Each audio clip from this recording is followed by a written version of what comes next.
A little while ago, Genshin introduced some of the most chill enemies in the game into the Abyss, the Wild Hunt. If you got any of the recent 5-star characters, you were likely chilling against them, potentially making claims that the cycle, version 6.0b, the Spiral Abyss, was really easy. If you didn't have those nice shiny new toys, these seemingly easy enemies became so bulky that the necessary amount of DPS to clear made Spiral Abyss look more like difficulty 5 of Stygian. It was such a night and day difference, so much so that it made me want to clear using only 4-star characters as a challenge, something I hadn't done in nearly a year. Before I go into this any further, I want to be completely transparent. I was going to use R1 5-star weapons. That's how bulky these enemies are when you don't have 2 Nodcry. With that disclaimer out of the way, let me take you through the story of how I tackled this abyss. The first question I had to answer on this journey was which 4-stars to use. Unfortunately, not all 4-stars are created equal. Certain characters, despite their lower rarity label, do just as much as 5-star characters, if not more. The best example of this is Gaming.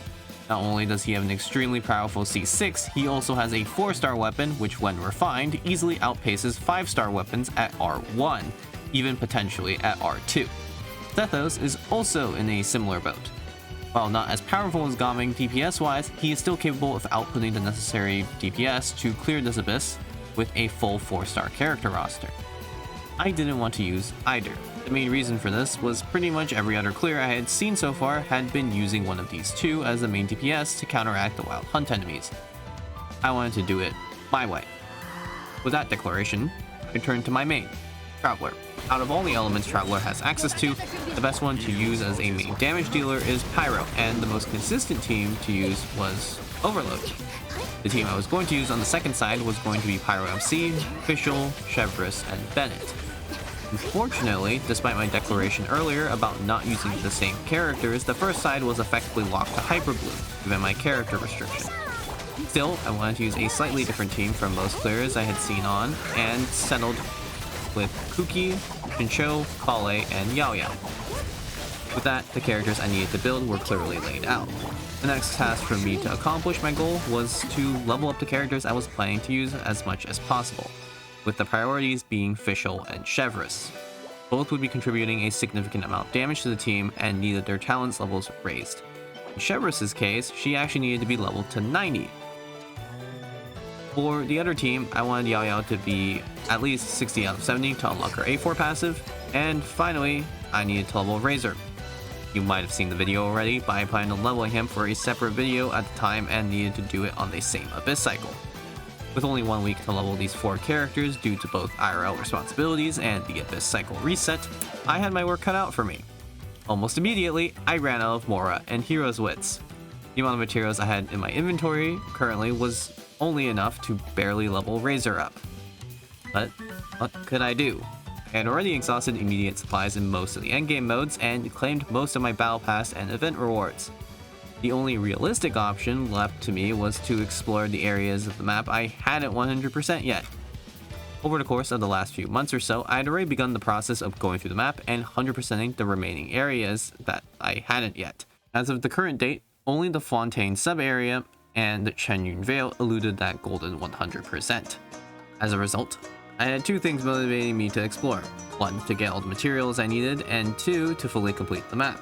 So, starting on November 9th, I began the process of exploring the 2 remaining major areas.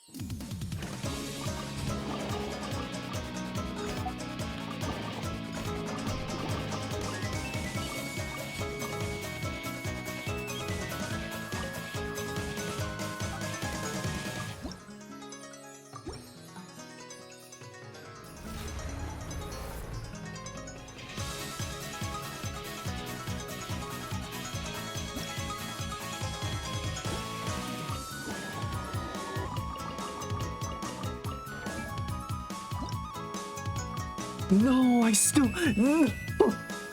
Are you kidding me? Brother, you've got to be joking me.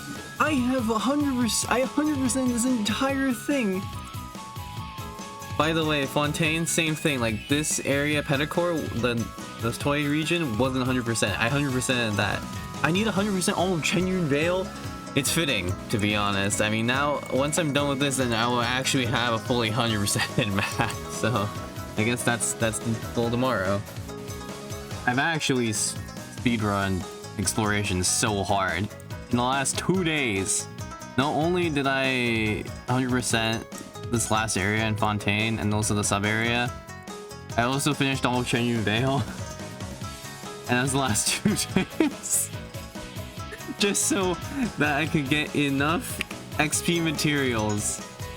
Oh, that's nice. But I still have to, there's still one problem. I still have to level up Yao Yao a bit. And oh my god. By the way, just so you're aware of how many XP materials I have, I am poor.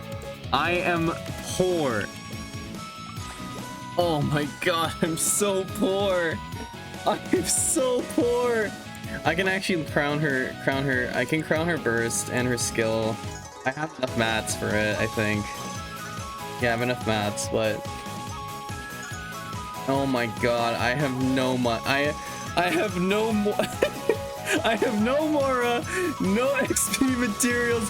Dude, this is so good. 3 days later, I had good news and bad news. The good news was that I had 100% the entire map, just like I hadn't seen in years. The bad news, I had only been able to accomplish part of my character upgrade goal. I managed to crown both official skill and her burst, but hadn't managed to do so for Chevreuse.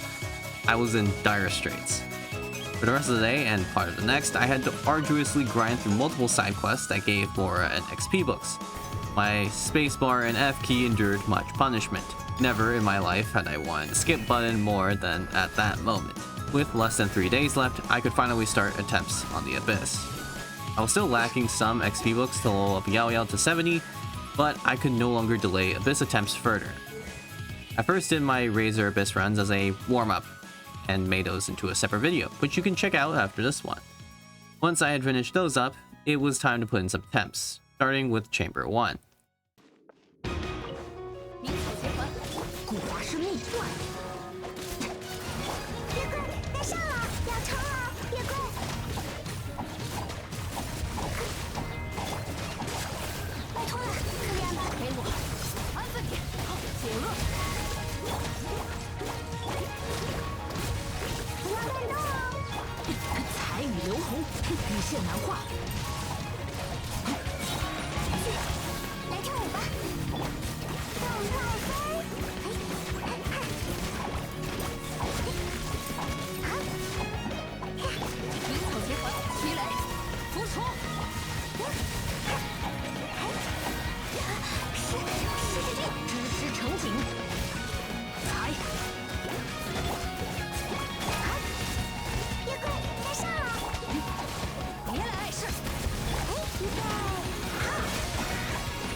Honestly, it was a pretty good start. I completed the first chamber first try. The next chamber was what really worried me though. As mentioned earlier, the two Wild Hunt enemies in separate waves result in a DPS check higher than we've ever seen before in Abyss. My first few attempts with Pyro MC resulted in failure, making me take pause. It was taking me around 90 seconds to defeat one Wild Hunt enemy, meaning that I'd need the entire 3 minutes just to finish off half the chamber. The main issue was that there were too many characters off-field, unable to actively contribute damage, and Pyro MC not being able to deal enough damage to carry properly. I could on-field Bennett, but it doesn't make sense to use Pyro MC as an off-field damage dealer given her C6. Additionally, Yao Yao was an active hindrance to my clear in first half as her 20-second cooldown timer doesn't sync well with the Vishap's timer of the shield spawn at 940 and subsequently 925 if played properly. I'd have to use her burst almost immediately and then stay on field for 5 seconds afterward, something not feasible with the Vishap constantly sucking her health after she uses her burst due to no energy. These realizations only came after 4 hours of trying, with it being nearly the dead of night. As hard as I tried, I couldn't hit the necessary breakpoints to clear faster. So it was back to the drawing board. I had to change things up, and fast, because there was barely a day left till the Abyss reset. With renewed resolve, I went back to adjusting my teams. Since one of my main issues was a lack of off-field damage in my second half comp, I made the hard decision to swap out Pyro MC for Shanling. Shanling would ultimately be able to do more raw damage than Pyro MC off-field wise, and tricks such as her double hit tech could be used to make her even more effective, which could be done by dashing at the right times or Fischl's burst to swing around quickly, or by rotating in the opposite direction of the Pyronado to make the hits more frequent. Responding to this change, I elected Bennett to be the primary on-fielder. They'd be able to do significant damage with his skill and be able to spam it often with the lower cooldowns it gets when used in his elemental burst radius. Pyro MC had handed off the torch to Bennett in the form of Mistsplitter. He'd have to get the job done where Traveler couldn't. Next was adjusting the first half comp. While Yao Yao didn't play well into the Vishap, there was another Dendro character that could, Yara. Her 15-second cooldown ult was more relaxed to play with, and her style of being a quick swap character was just what I needed to counter the Vishap. I could have also used Candace instead of Shincho, as she would make this comp fit within a 15-second rotation rather than the awkward 21-second time Shincho imposed, with the only reason why I didn't make this change was because Furu, who you may have heard before, a fellow Kenshin content creator, did the exact same comp, but with Candace. It should be noted that Shincho actively makes his score worse when fighting the second chamber specifically due to the Bishop putting up a Hydro Shield consistent. Regardless, I wasn't about to copy what I had seen others do, so I kept Shincho in. Moving swiftly, I cleared chambers 1 and 3 with ease, giving me the ability to focus directly on chamber 2. Even though the character rosters were just changed, I had to adjust builds a bit for chamber 2 still, putting Shincho on a Fab Sword and Kale onto Elegy. During this process, the NA server went through the daily reset period. This meant my Abyss cards were changed, and the buffs given could make or break this run. Resetting Abyss cards wasn't an option anymore due to the date being November 15th. The very last day this Abyss cycle would be playable. I had no choice but to submit to my fate. The first card was a bit of a dud. ADEM wasn't bad, but it wasn't great. The second card though, that's a different story. I had gotten one of the 2 best cards to get. Good fortune aside, figuring out the optimal rotation for the Chef Overload team was a bit different than what I've been doing for Pyro MC. Shelling's burst cooldown is off sync relative to the rest of the team, making it into a similar situation to that of my Hyper Root. Playing it to the maximum potential was something I hadn't done before when playing this comp, so breaking old habits that interfered with optimization was difficult. On top of this, an issue that was present in both this and prior attempts was the Wild Hunt stagger. With Visual as the main trigger, the Wild Hunt's enemies would generally stagger away from wherever Oz was firing. Keeping this in mind, I tried to place Goba behind the Wild Hunt enemy away from Oz so that grabbing the Pepper was simple to do. Having Fischl or Bennett pick it up would be optimal, but anyone on the team would work. Keeping the first Wild Hunt enemy positioning relatively close to the second spawn point would also reduce my time, but it isn't necessary. One Wild Hunt enemy normally takes me around 65 seconds to clear with this strategy. With good crit RNG, 60 seconds is possible, but having good crit RNG for 2 minutes straight isn't something I like to plan around, especially with limited time. For optimization in the first half, there were 2 breakpoints I actively kept in mind, 940 and 925. Both of these are the main times the Vishap would put its shield up at, with the teams I was using. There are some RNG aspects to this, depending on which attack patterns come out, but after hours of observation, I knew which attack patterns would lead to these shield timings. Only thing I had to do was hit the necessary HP threshold to trigger them, which seemed to be about 2/3 and 1/3 of the enemy HP remaining, respectively. Both Collie's and Kiara's bursts had to be up to take out the shield quickly, no exception. An alternative breakpoint also presents itself if the Bishop decides to do its Hydro Ball Barrage pattern after the first shield break. In this scenario, I should go guns blazing and chunk it before the second shield comes up. Either way, I should be able to defeat this enemy before 45 seconds elapses. To sum up the whole total timing, first half should be completed within the 9:15 mark at minimum. This leaves enough time to clear the second half, with each Wild Hunt enemy taking 65 seconds, with some potential for a faster dispatch on the second one. This is what the total damage timeline looks like, with about 5 seconds left on the clock. Plans laid out. Timeline marked. And all characters are as ready as they'll ever be. Time to make the desired dream a reality.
I had accomplished what I set out to do.